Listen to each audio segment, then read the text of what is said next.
Moulin Rouge, the musical, celebrated its 3-year anniversary on Broadway just a couple of months back. The cast, led by Loren. She plays Satine.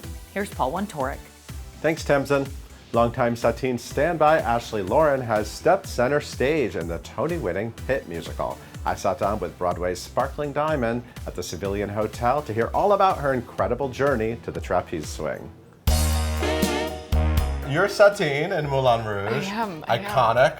I mean, that's an iconic role from the movie, Truly. and now it's become Broadway legend. What an honor. What an honor. My journey with Moulin Rouge has been interesting because my journey with Broadway's Moulin Rouge, but I also played Satine in a show in Vegas. I know this. We so have to my talk journey, about it. my journey with Satine has been incredible and ever evolving, and I'm still learning so much, and it's really a beautiful. I'm just so grateful to be able to do this on the greatest stage in the world.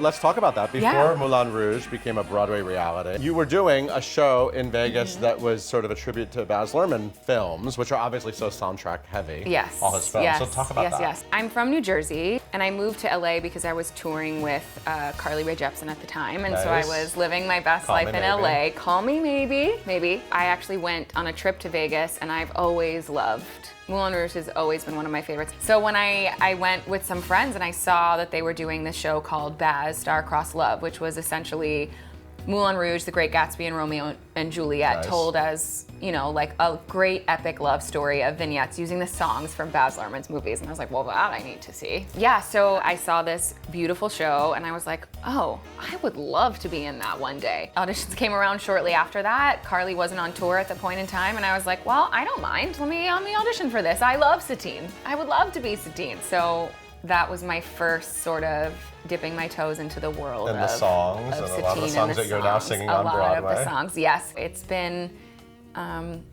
a journey with Satine, and I fall more in love with her every day. What do you love about Satine? And Satine on stage is different than Satine in the movie, I would say. I think so too, but I also think that the beauty of my journey with her is just figuring out how art imitates life and the humanity within her in all of those tales. Because, in Vegas, we told a version of her story. In the movie, Baz told a version of her story. And it's beautiful because every time someone comes into the show to breathe life into Satine, they tell a version of their story of her. But I'm really enjoying finding new things about her every day, her authenticity, how much of that she has been allowed to be, or how much she's been able to explore, and the versions of that, and her journey with love. Just all of those things that, I think we all have thought about a lot in post-pandemic world. So it's really beautiful, and I'm so enjoying every day. I'm so grateful to be able to do it. I've been talking a lot to Broadway standbys and understudies and swings. Yes. And what's it been like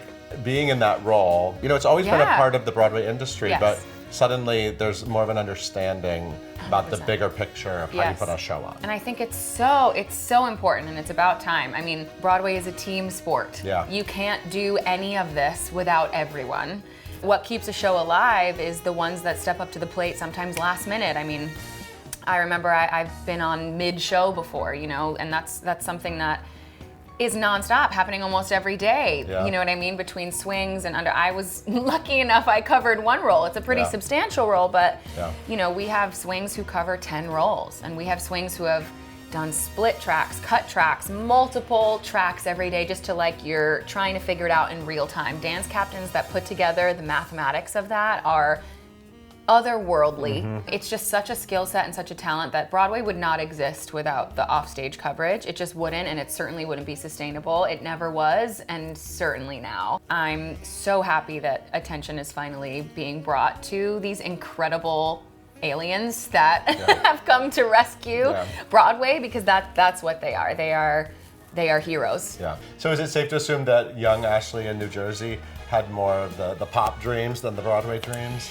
Young Ashley had a little bit of everything. I was a sick child. I have Lyme disease, and I was diagnosed when I was a kid. So theater was actually my first. I always loved to sing. Singing was my world. Theater was my first sort of escape, and I learned pretty early on that it was an escape for audience members and for the person on stage sometimes, and the give and take of that, and you know how reciprocal that is, and how that is so healing, and that if you're an artist, you're also a healer. So because of that, I started in theater as a kid, and my reasoning was because it was like I was able to be someone that wasn't me for a while, just like a little break. And then I started writing songs because another outlet, you know, Sure. and I started doing, you know, segueing into the pop world when I was in middle school. I ended up getting signed right after high school. I was signed to Def Jam under Universal Music Group, and I was working on my album. And just things happen as they do, life happens, and an opportunity came for me to do some demo vocals for Frank Wildhorn and these new musicals that he was writing, and which is so full circle for me because my Broadway debut was in Jekyll and Hyde, the revival. Yeah. And Jekyll and Hyde was the first show that I saw as a kid that I was like, oh, Wow. that's the kind of thing I want to sing. Yeah, so I think it all started out in theater and storytelling and healing and art and escapism, and then now it's just sort of mutated into all of these other things.